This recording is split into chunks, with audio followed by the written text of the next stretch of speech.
So hey guys, welcome back to my channel. This side Sumit Maiti, या CA final student. And मैं एक बार फिर लेके आ गया हूँ सीरीज़ जो मैं सर्टिफाइड कॉपी एनालाइज करने वाला था।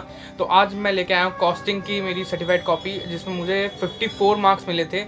एंड देखते हैं क्या मैंने उसमें मिस्टेक करी और क्या मैंने उसमें स्ट्रैटेजी निभाई थी। और उससे पहले जिन लोगों ने मेरी अकाउंट्स की सर्टिफाइड कॉपी की वीडियो नहीं देखी, मैं उसको डिस्क्रिप्शन बॉक्स में अपलोड कर दूंगा। आप उसको भी देख लेना, बहुत ही हेल्पफुल रहेगी आपके लिए। और बिना किसी देरी के कॉस्ट एंड मैनेजमेंट अकाउंट की सर्टिफाइड कॉपी को एनालाइज करते हैं, क्या किया था मैंने और मुझे क्यों मार्क्स कम मिले उसमें। क्योंकि मैंने स्कोर उसमें मतलब लिख के जितना आया था एग्जामिशन की स्कोर के, मेरे उम्मीद था कि एग्जामिशन आ जाएगा उसमें। तो देखते हैं क्या गलती थी। ये मेरा कॉस्ट एंड मैनेजमेंट अकाउंट की सर्टिफाइड कॉपी है।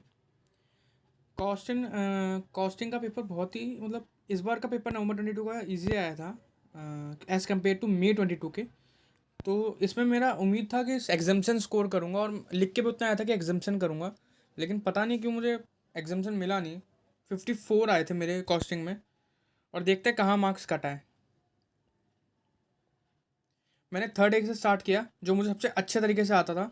और यार कॉस्टिंग में आपको एक ही सजेशन दूंगा, मॉड्यूल को करके जाओ। मॉड्यूल से डिट्टो क्वेश्चन उठ के आया था, ये पूरा का पूरा क्वेश्चन डिट्टो मॉड्यूल का था। थर्ड ए कॉन्टेंट अकाउंट का देख सकते हो, मैंने अच्छे से बनाया। और इसमें मुझे स्टेप का 5 मार्क्स मिला। फिर मैंने दूसरा पार्ट बनाया, सब कुछ सही था मेरा। यहाँ तक कि आंसर भी मेरा सही आया, 10 में से 10 मिल गए मुझे। थर्ड ए में 10 मिला। देन फिर मैंने स्टार्ट किया प्रोसेस अकाउंट का। प्रोसेस अकाउंट बनाया, ज़्यादा मैंने सजाया नहीं है। देखो थर्ड बी स्टार्ट किया और आंसर लाया, उसको हाईलाइट कर दिया। देन जो मैं हर पेपर में करता हूँ। और ये क्वेश्चन भी लगभग, क्योंकि प्रोसेस अकाउंट के सारे क्वेश्चन लगभग लगभग सेम होते हैं, मॉड्यूल से आया। ये भी मॉड्यूल से आया 100। फिर प्रोसेस टू अकाउंट बनाया। मैंने सिंपल से बनाया, ज़्यादा वो पर्टिकुलर वगैरह नहीं करा, बस लाइन खींच दिए। और उसको क्योंकि टाइम नहीं मिलता, कॉस्टिंग पेपर में भी टाइम नहीं था, क्योंकि उस टाइम तक थ्योरी था। थ्योरी मैंने बाद में देखा, थ्योरी मुझे नहीं आता था। थ्योरी में मैं बहुत वीक था, दैट्स वाई मैंने उसको देखा ही नहीं था। पहले मैंने जो आता था वो मैंने कर लिया। देन मुझे उसके भी स्टेप का मार्क्स मिला, वर्किंग नोट करा, उसका स्टेप का 3 मार्क्स मिल गया, सिर्फ इतने से पॉइंट का, कि 144 निकालने का 3 मार्क्स, देख सकते हो आप। फिर फिनिश कोड निकाला, लास्ट में था नहीं, ये गलत हो गया बाय बैलेंस, 7000 आ गया। इसका मुझे 1.5 मिला। टोटल 3B में 9.5 मिला। यहाँ पर शायद मैंने कैलकुलेशन मिस्टेक करी है, 7000 लिख के। यहाँ पर कुछ बैलेंसिंग फिगर आना था, मैंने गलती से 7000 लिख दिया। कोई ना, 9.5 मिला। टोटल मुझे थर्ड के आंसर में 19.5 मार्क्स मिले। देन मैंने 5A स्टार्ट किया, जो एक सबके लिए डर जैसा होता है, standard accounting, standard costing, standard costing. तो देख सकते हो मैंने सिंपल से बनाया, उसका एक टेबल बना दिया। टेबल के मार्क्स भी होते हैं, क्योंकि टेबल जो होता है ना, स्टैंडर्ड कॉस्टिंग को करने के लिए पहले टेबल बनाना सीख लो कि कैसे टेबल बनाना, क्योंकि टेबल के बाद ना बाद में बार बार आपको क्वेश्चन देखने की जरूरत नहीं होती। टेबल को अच्छे से अगर बना लिया आपने, तो देख सकते हो मैंने किया, टिक किया, एडवर्ड्स लिख दिया उधर। ये फेवरेबल एडवर्ड्स लिखना ज़रूरी है, ये ज़रूर लिखना। फिर मटेरियल प्राइस वेरिएंस निकाला, फॉर्मूला लिखा। देन मैंने उसको सॉल्व किया, आंसर लिखा। देख सकते हो राइटिंग एकदम वो रखी है। मटेरियल यूजेस वेरिएंस में फॉर्मूले के भी मार्क्स मिल जाते हैं। 5 के स्टेप 1 में मुझे मिल गया 8 मार्क्स, यहीं पे मुझे 8 मार्क्स मिल गया, तो 10 मार्क्स का था।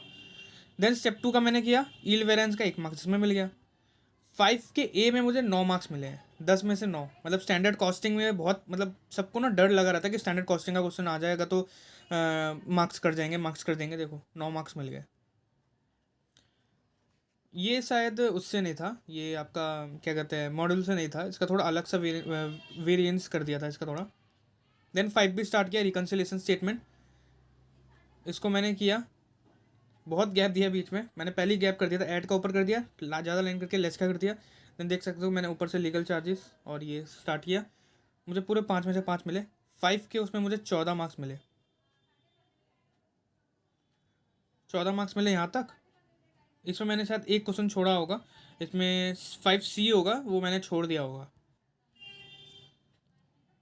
5C करने की ट्राई की थी, लेकिन बन नहीं रहा था। उस टाइम में क्या हो गया ना, एग्जाम के टाइम पे ये वाला क्वेश्चन मुझे आता था कि कैसे करना है, लेकिन ना उसका पैटर्न भूल गया। इसका पैटर्न भूल गया कि स्टार्ट कहाँ से करूँ।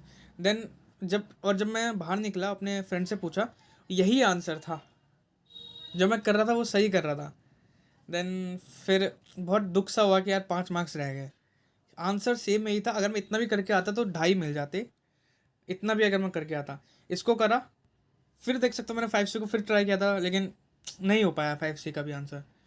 देन मैं 5C को छोड़ के फिर फर्स्ट में आया, और ये वाला मैंने किसी तरह ट्राई किया, क्योंकि फर्स्ट कंपलसरी क्वेश्चन थोड़ा हार्ड आया था। कॉस्टिंग का कंपलसरी क्वेश्चन थोड़ा सा इस बार का ट्रिकी आ गया था, जिसमें थोड़ी दिक्कत हो गई थी। वैसे कंपलसरी क्वेश्चन एज यूजुअल थोड़ा इजी आता है, लेकिन इस बार थोड़ा हार्ड आ गया था। तो फर्स्ट ए का क्वेश्चन देख सकते हो, मैंने लाइन खींचा। और कॉस्टिंग का ना सबसे मतलब एक प्यारा सब्जेक्ट है, क्योंकि उसमें ना कोई फॉर्मेट वो डिसाइडेड नहीं होता। आप अपने मन से कभी भी फॉर्मेट बना सकते हो कि जैसा भी। ये देख तो मैंने स्टेटमेंट लिख दिया, लाइन खींच दिया और लिख दिया ट्राइड मटेरियल लेवल। ये मैंने उस टाइम पे बनाया था कि ऐसा लिख के फिर उसको 1600 मन की पॉक्स कितना, ये भी मॉड्यूल का क्वेश्चन था, लेकिन थोड़ा सा घुमा दिया इसमें। देन देख सकते हो मुझे 4 मिले 5 में से। देन फर्स्ट से स्टार्ट किया, क्योंकि मुझे फर्स्ट बी में थोड़ा डाउट था, तो जो मुझे अच्छे से आता था वो मैंने स्टार्ट किया। यू क्यों निकाला था, जो हर पेपर में आता है। तो मटेरियल कॉस्टिंग में मतलब ये वाला कॉन्सेप्ट आता ही आता है, हर पेपर में ई ओ क्यू आता है, मेजॉरिटी ऑफ पेपर में यही आता है। अगर नहीं आता तो किस्मत ख़राब है, तो ये करके जाना। और देख सकते हो ये मैंने किया, नंबर ऑफ ऑर्डर भी बता दिया। देन ई ओ क्यू का थर्ड पार्ट किया, क्योंकि सेकंड पार्ट मैंने मिस कर दिया। सेकंड पार्ट में कुछ था जो मुझे नहीं आता था, थर्ड पार्ट किया, उसका भी मुझे मार्क्स मिला। तो अगर आपको नहीं आता कोई पार्ट तो उसको अलग कर सकते हो। फिर मैंने री ऑर्डर पॉइंट निकाला, पॉइंट की स्पेलिंग भी मैंने गलत लिखी है जल्दीबाजी में। देन इसको मुझे पूरा ही गलत कर दिया, मैंने इतना करके छोड़ दिया। 5 पॉइंट थे इसमें, मैंने इसमें 3 ही पॉइंट करे हैं, और 3 पॉइंट में मुझे मिल गए 4। फर्स्ट के सी में मुझे 4 मार्क्स मिले 5 में से। देन मैंने फर्स्ट का डी स्टार्ट किया, जो जिसको मार्जिनल कॉस्टिंग कहा था। मार्जिनल कॉस्टिंग भी बहुत लोग डरते हैं उससे भी, लेकिन मैंने ना उसका एक चार्ट बनाया हुआ था कि फॉर्मूले जिसके याद थे फॉर्मूले पुट करे, जिसके फॉर्मूले नहीं याद थे मैंने उसमें चार्ट यूज़ करा। बीपी का फॉर्मूला याद था मुझे, फिक्स कर अपॉन पीवी रेशियो डाला और आंसर निकाला। देन यूनिट पे भी निकाल दिया, ताकि कोई रिस्क ना ले कि मैंने रुपये में भी निकाल दिया, यूनिट में भी निकाल दिया। टाइम बचता है तो निकाल दिया, क्योंकि ज़्यादा टाइम लगता है। फिक्स कर अपॉन कॉन्ट्री आता है, निकाला। फिर एमओएस से निकाला प्रॉफिट अपॉन पीवी रेशियो, वो भी निकाल दिया, करेक्ट आया। देन अगर पीवी रेशियो है तो वेयर पीवी, जहाँ पर जो पीवी रेशियो मैंने लिया है यहाँ पर कि कहाँ से लिया है, वहाँ नीचे उसके कैलकुलेशन में दिखाते कि मैंने पीवी रेशियो यहाँ से लिया है, contribution upon sale into 100। Third का मुझे डाउट हो गया था कैसे करूँ, फॉर्मूला याद नहीं था। तो फॉर्मूला जिसको याद नहीं होता ना, ये बहुत ही ब्रह्मास्त्र होता है। Sales minus variable cost contribution, contribution minus fix cost equals to profit. मैंने ऐसा पर्टिकुलर वगैरह बना दिए, अमाउंट डाल दिया और ऐसा लिख दिया, उसको भी मुझे करेक्ट मिल गया। देन फोर्थ का भी यही किया मैंने, same sales minus variable cost कॉन्ट्री, फिर फिक्स कॉस्ट फिर प्रॉफिट। फिर सेल्स मैंने यहाँ पर कंक्लूजन लिख दिया कि सेल्स कितना है, 67 लाख। तो ये मैंने 5 में से 5 मिले। तो आप इसको भी कर सकते हो, मार्जिनल कॉस्टिंग अगर करना है तो ऐसे भी कर सकते हो, अगर आपको फॉर्मूला याद नहीं होता, क्योंकि मार्जिनल कॉस्टिंग में बहुत सारे फॉर्मूले हैं जो एंड मोमेंट में आप भूल जाते हो। तो ये याद रखना कि सेल्स माइनस वेरिएबल कॉस्ट तो कंट्रीब्यूशन आता है, कंट्रीब्यूशन में से अगर फिक्स कॉस्ट माइनस करेंगे तो प्रॉफिट आता है। ये चीज़ ना हमेशा हेल्प करेगा आपको। देन मैंने आंसर नंबर 2A स्टार्ट किया, विदाउट रोबोट और विद रोबोट। ये क्वेश्चन ना यार मॉड्यूल का पूरा ना, ये क्वेश्चन मॉड्यूल से था ये क्वेश्चन। और मुझे इतना बुरा लगा ये क्वेश्चन, मतलब बाद में ना इसको भी मैं ऐसा भूल गया कि इसको स्टार्टिंग कहाँ से करूँ। और ये पूरा का पूरा मॉड्यूल से था, या रोबोट की जगह कंप्यूटर था कि विद कंप्यूटर विदाउट कंप्यूटर। और मैं इतना वो हो गया, पैनिक हो गया इस क्वेश्चन को देख के। मतलब पहले पहले तो होगा कि हो जाएगा, देन फिर जब मैंने देखा ना कि यार ये तो पूरा मॉड्यूल का है और मुझे आना चाहिए, क्योंकि इस क्वेश्चन को मैंने पेपर से एक दिन पहले सॉल्व किया था। देन एंड मोमेंट में मैं इसको भूल गया। मतलब आता था, कॉन्सेप्ट क्लियर था और कॉन्सेप्ट बेस पे इतना कर दिया, लेकिन जो उसका तो मेन जो क्रक्स था ना वो मैं भूल चुका था। तो उसके कारण ये मेरा पूरा आंसर गलत हो गया था। 2A स्टार्टिंग किया, तभी मैंने अटेम्प्ट कर दिया, मशीन आवर रेट तक निकाल दिया। मशीन आवर रेट इसका सही था विदाउट कंप्यूटर का, विद कंप्यूटर का मशीन आवर रेट में कुछ गड़बड़ हो गई थी। देन उसमें मुझे ये भूल गया कि कैसे इसको वो करूँ, क्योंकि इसका ना पर्टिकुलर वगैरह बनाना, फॉर्मेट बनाना वो थोड़ा ट्रिकी हो गया था मेरे लिए कि कैसे बनाऊँ। तब भी मैंने विदाउट रोबोट विद रोबोट करके बनाया, और मुझे 2A में 1.5 मिले 10 में से।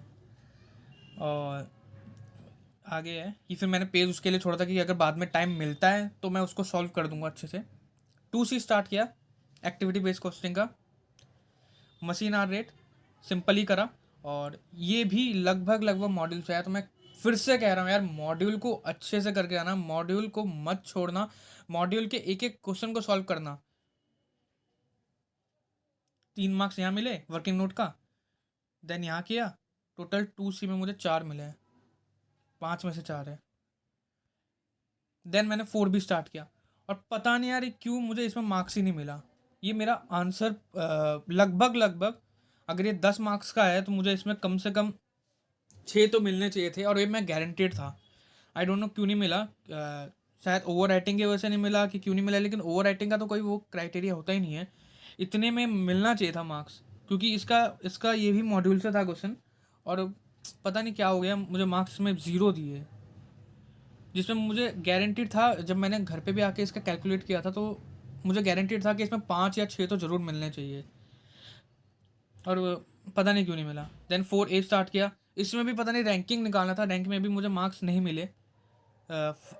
कम से कम 4A का इतने पार्ट का, फर्स्ट वाले पार्ट का मार्क्स मिलना चाहिए, क्योंकि थर्ड और सेकंड वाला मुझे पता था कि गलत है, और थर्ड वाला भी मुझे पता था कि गलत है, लेकिन पता नहीं यार क्यों नहीं मिला 4 के A और B में, क्योंकि मेरा 4B तो गारंटीड सही था। आप भी चेक कर सकते हो, मैं अपना डिस्क्रिप्शन बॉक्स में इसका वो डाल दूंगा लिंक।